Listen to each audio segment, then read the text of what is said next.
Welcome.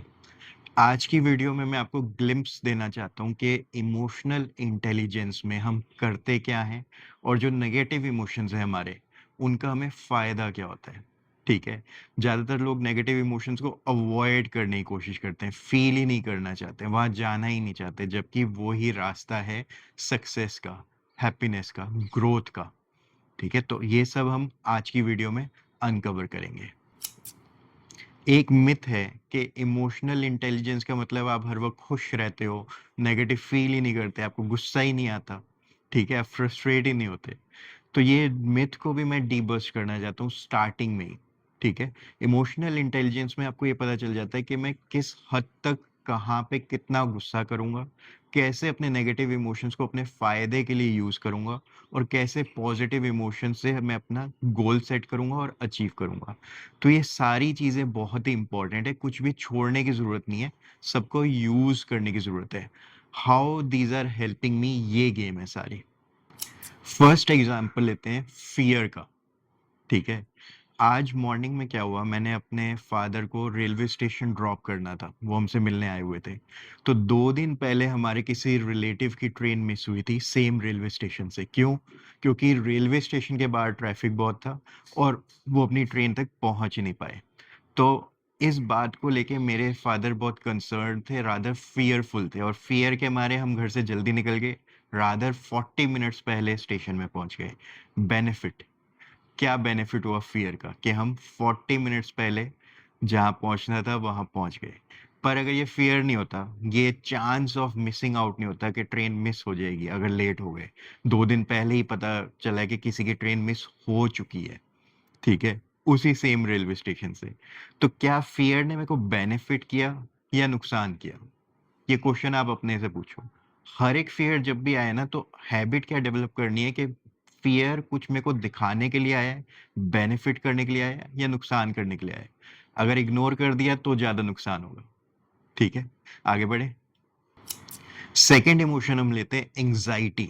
Anxiety क्या होता है? अचानक से आती है। जैसे आप ऑफिस के लिए लेट हो रहे हो, एकदम से एंग्जाइटी आ जाएगी, और यार टाइम हो रहा है, बैठे हुए आराम से, और एकदम से याद आ गया, अरे ये काम तो रह गया करना। ठीक है, कोई कोई और डेडलाइन याद आ गई, अरे इसको तो फोन ही नहीं किया, अरे ये तो किया ही नहीं, अरे उसने ये बोला था, ये मैं करना भूल गया। जब एंग्जाइटी आती है तो होता क्या है प्रैक्टिकली, आप कोई काम करने लग जाते हो, आप कोई काम खत्म कर देते हो, आप बहुत सारा टाइम जो वैसे प्रोक्रास्टिनेशन, प्लानिंग, फिर सोचना, फिर किसी के साथ बात करना, बहुत सारा टाइम आप खत्म कर देते हो। आप डायरेक्टली जो एंग्जाइटी चाहती है कि आप ये गोल अचीव करो, वो करके खत्म करते हो काम। ठीक है। तो अब आप मेरे को बताओ, एंग्जाइटी बाय डिफॉल्ट अच्छी है या बुरी है? एंग्जाइटी से फायदा हो रहा है या नुकसान हो रहा है? हाँ, एंग्जाइटी को इग्नोर करने की कोशिश करोगे, उससे भागोगे, तो शायद नुकसान होगा। पर एंग्जाइटी की वजह से अगर आप फायदा देखोगे कि आपने एक्शन ले लिया, आपने एकदम से कुछ कर दिया जो वैसे आप नहीं करते, ठीक है, तो एंग्जाइटी का फायदा हुआ। आप डिसाइड करो। थर्ड नेगेटिव इमोशन लेते हैं डेस्परेशन। रिसेंटली इस हफ्ते में मैंने जो लोगों के साथ प्रैक्टिस की ना, तो ये वर्ड बाहर बार बार रिपीट हुआ। तो डेस्परेशन का क्या बेनिफिट हो रहा है मेरे को या नुकसान हो रहा है? जैसे सपोज आपका कोई जॉब इंटरव्यू है, या आप कोई बहुत बड़े क्लाइंट के साथ मीटिंग करने वाले हो, वो प्रोस्पेक्ट है, कन्वर्ट हो सकता है, आपको पता है नेक्स्ट वीक ये चीज होने वाली है। तो अब आप जो डेस्परेशन फील कर रहे हो, क्या ये अच्छी है या बुरी है? क्योंकि अगर आप डेस्परेशन को देखो, डेस्परेशन की वजह से क्या होगा कि आप ज़्यादा टाइम ऑब्जर्व करोगे उस जॉब को, उस बिजनेस को, उस प्रोस्पेक्ट को, उस क्लाइंट को। आप ज़्यादा सारी मेंटली प्रिपरेशन करोगे, रिहर्सल करोगे, क्या बात करोगे, कैसे करोगे, क्या बोलोगे, क्या नहीं बोलोगे। आप और लोगों से डिस्कस करोगे, गाइडेंस लोगे। जितनी ज़्यादा इन्फॉर्मेशन मिल सकती है उतनी ज़्यादा इन्फॉर्मेशन कलेक्ट करते हो, जितना ज़्यादा प्रिपेयर कर सकते हो उतने ज़्यादा प्रिपेयर कर सकते हो सकता है आप शीशे के सामने अपने साथ इंटरव्यू करने लग जाओ, अपने मन में चलते फिरते वो सारी बातें करने लग जाओ। और जिस दिन वो दिन आए, हो सकता है आप पहले से बहुत ज़्यादा प्रिपेयर्ड थे और आपने अच्छे से अपने आप को प्रेजेंट कर लिया और रिजल्ट्स मिल गए आपको जो आपको चाहिए थे। तो क्या डेस्परेशन अच्छी है या बुरी है? आप डिसाइड करो।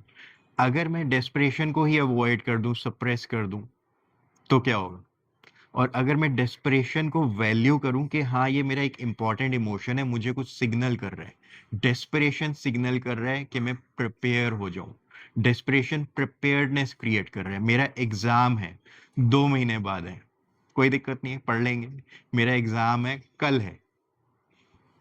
तो जो चीजें चेंज होती है ना अपने अंदर, उससे मैं एक्शन ओरिएंटेड हो जाता हूँ। तो क्या ये नेगेटिव इमोशंस बुरे हैं या अच्छे हैं, आप डिसाइड करो अभी, राइट नाउ। कुछ लोग सोचते हैं कि हम लॉ ऑफ अट्रैक्शन में बिलीव करते हैं, कुछ बिलीव करते हैं, मेडिटेट करते हैं, कुछ करते हैं जो कि हेल्पफुल है। अब मैं ब्लाइंड बिलीफ में जा रहा हूँ या मैं केयरफुल अंडरस्टैंडिंग वाले बिलीफ में जा रहा हूँ, ये कंसर्न है। क्योंकि सेम बिलीफ अच्छा भी हो सकता है और बुरा भी हो सकता है। अगर तो वो बिलीफ मेरे को कॉम्प्लिसेंट बना रहा है, ठीक है, कह रहा है हाँ हो ही जाएगा, मेरे साथ तो अच्छा ही होता है, सारी चीजें हो जाएंगी, तो अगर मैं इस एटीट्यूड के साथ किसी बिलीफ को बिलीव कर रहा हूँ और आगे बढ़ रहा हूँ, हो सकता है मेरे को रिजल्ट्स ना मिले, तो फिर नेगेटिव इमोशंस वापस से आएंगे मेरे को गाइड करने के लिए। और क्योंकि मैं बिलीफ में बाउंड हूं, मैं फिर से उन नेगेटिव इमोशंस को इग्नोर करूंगा आउट ऑफ हैबिट। लेकिन सपोज इस वीडियो को आपने अगर ध्यान से देख लिया और आप ओपन माइंडेड हो कि 1 महीना प्रैक्टिस करते हैं, 1 हफ्ता प्रैक्टिस करते हैं, ठीक है, आप मेरे को मेरे व्हाट्सएप ग्रुप में मेरे को ज्वाइन करते हो, मैं पिंड कमेंट में अपना व्हाट्सएप लिंक शेयर कर दूंगा व्हाट्सएप ग्रुप का। आप वहाँ आते हो ग्रुप में ही रात को मैं अपना जूम लिंक शेयर कर देता हूँ 10 बजे से पहले, 5 मिनट पहले, और आप कनेक्ट करते हो 1-2 दिन, आप अंडरस्टैंड करते हो, प्रैक्टिस करते हो अपने नेगेटिव पॉजिटिव इमोशंस को, और अब आप कंबाइन करते हो इसको अपने बिलीफ सिस्टम के साथ। Means law of attraction, meditation, जो भी आप कर रहे हो, किसी को भी हम छोड़ते नहीं है, सिर्फ हम उसके साथ इमोशनल इंटेलिजेंस को इनकॉर्पोरेट कर देते हैं, ठीक है। उससे क्या होता है, बूम, आपकी लाइफ में बड़ी तेजी से रिजल्ट्स आने लग जाते हैं। मेरे को जो बेस्ट पार्ट लगता है ना, जो इमोशनल इंटेलिजेंस प्रैक्टिस करके मुझे मिला, वो लगता है कि मैं अपने माइंड से क्वेश्चन करता हूँ, जैसे हम एआई से क्वेश्चन करते हैं और इंस्टेंटली जवाब आ जाता है।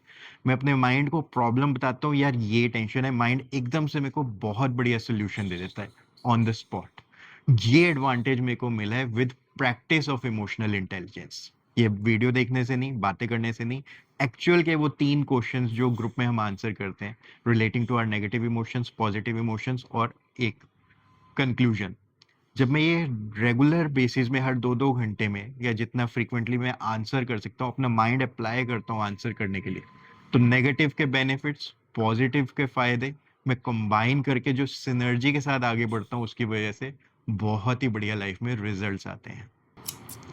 तो कंक्लूजन में आपके पास क्या अवेलेबल है?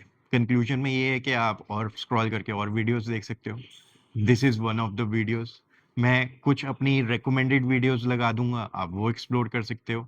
बेस्ट जो आप कर सकते हो वो ये है कि व्हाट्सएप ग्रुप में ज्वाइन करो, देखो, ऑब्जर्व करो और लोग क्या आंसर लिख रहे हैं, और रात को 10 बजे कनेक्ट करो, रिजल्ट्स लो और अपनी लाइफ में आगे बढ़ो। All the best, take care, enjoy.